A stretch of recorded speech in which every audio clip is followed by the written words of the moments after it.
Hemos llegado ya al día viernes, la lección de escuela sabática de este trimestre ha concluido y hemos sido bendecidos grandemente porque hemos aprendido muchísimo, sin duda alguna. Amén.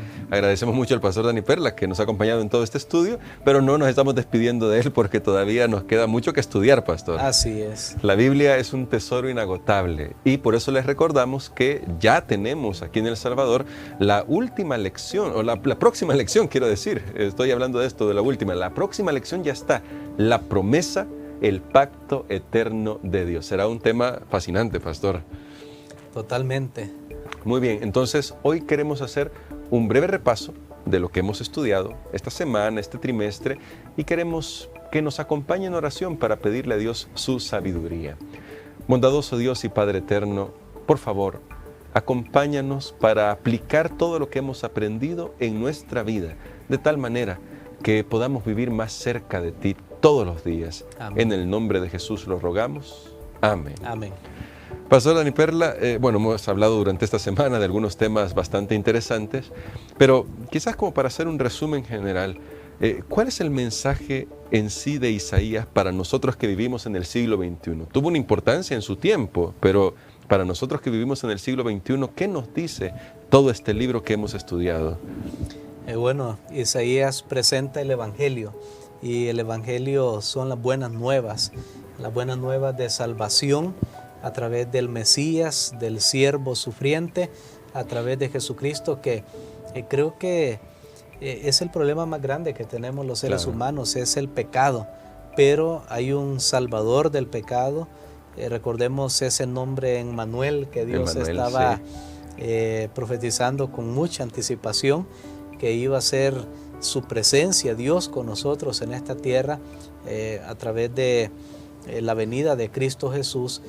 Así que para mí, hermano Gerson, no tenemos que desviarnos, que el punto central de este libro, como el de todas las escrituras, sigue siendo las buenas nuevas, y estas se personifican en la vida de nuestro Señor Jesucristo. Amén. Por supuesto, el libro tiene una aplicación inmediata histórica, un contexto realmente de eventos que sucedieron en el tiempo del profeta, pero aún así, una de las cosas que hemos estudiado con atención este trimestre es que muchas de las cosas que Isaías estaba hablando ni siquiera iba a ser cerca de sus días, sino que muy lejos, más de un siglo y medio, y allí se puede ver lo que distingue a Dios de cualquier otro ser en el universo, y es que Él tiene la capacidad de conocer el futuro, lo que sucederá.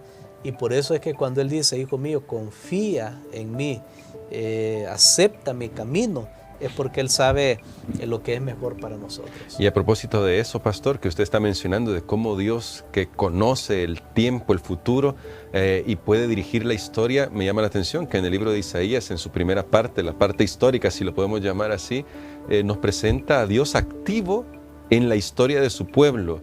Y cuánta esperanza nos da eso a nosotros que estamos viviendo en el siglo XXI, en épocas que también nos parecen de incertidumbre para nosotros, pero ¿qué podemos aprender de la actividad de Dios en la historia del pueblo de Israel para nosotros mismos?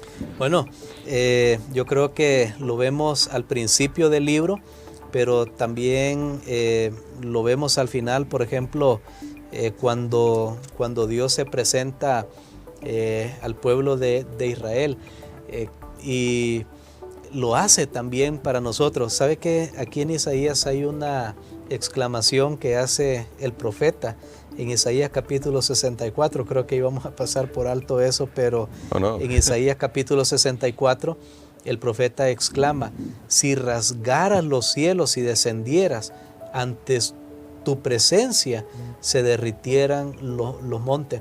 O sea, el llamado era, bueno, Señor, hazte presente. Era como Job, cuando estaba pasando en su sufrimiento, él decía, ¿quién me diera que hablara con Dios? ¿Y qué encontramos? Que Dios habló con él. Mire, y aquí Isaías está diciendo, si rasgara los cielos y descendiera. O sea, Señor, estamos sufriendo, va a haber sufrimiento en el futuro también. Porque cuando daba las buenas nuevas de la liberación del cautiverio, pues la mala noticia era que iba a haber un cautiverio. Claro. Y Isaías le decía a Dios, Señor, si tú vinieras, si te presentara. Y precisamente eso fue lo que hizo Jesús cuando vino a esta tierra. Me gusta mucho porque Dios está cercano. Y yo creo que este mensaje de Isaías para nosotros es: tú puedes clamar a Dios, tú puedes hablar a Dios. Dios conoce ya tus circunstancias desde el principio hasta el final. Sé que no siempre es fácil conciliar, hermano Gerson, claro, el hecho de que Dios conozca, y por qué no lo impide. Porque a veces yo con mis hijos hablo estas cosas y ellos obviamente tienen esas inquietudes. Sí. Y dice, pero si Dios ya sabe mejor, ¿por qué no lo evita?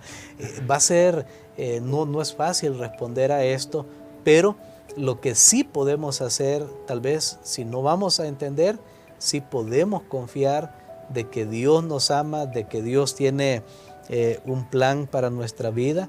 Y al final de eso se trata este mensaje. Muy bien. Entonces, pastor, y una pregunta final sería, Isaías, aunque nos presenta varias promesas de restauración para el pueblo de Israel, no se queda en ellas. Parece que Isaías va más allá y nos promete que aquellos que han confiado en Dios van a tener la vida eterna.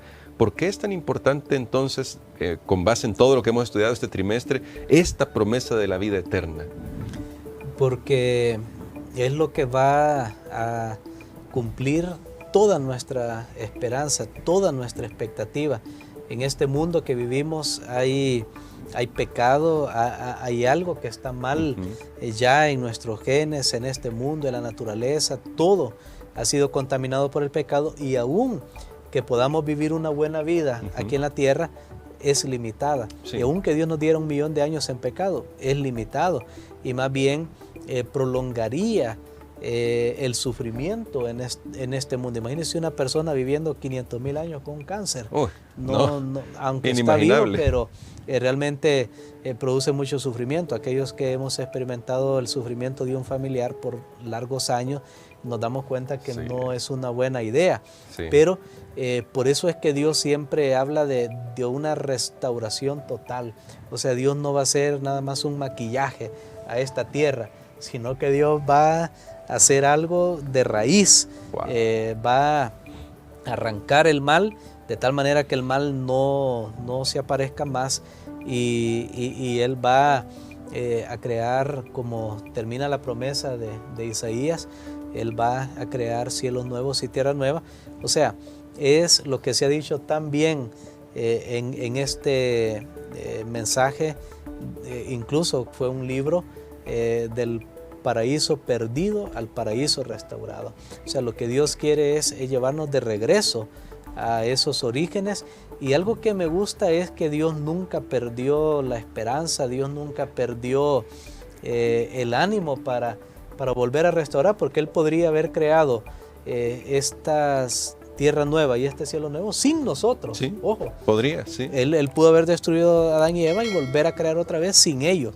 O sea, y por hecho, pues sin nosotros, porque si ellos no están, no estamos nosotros.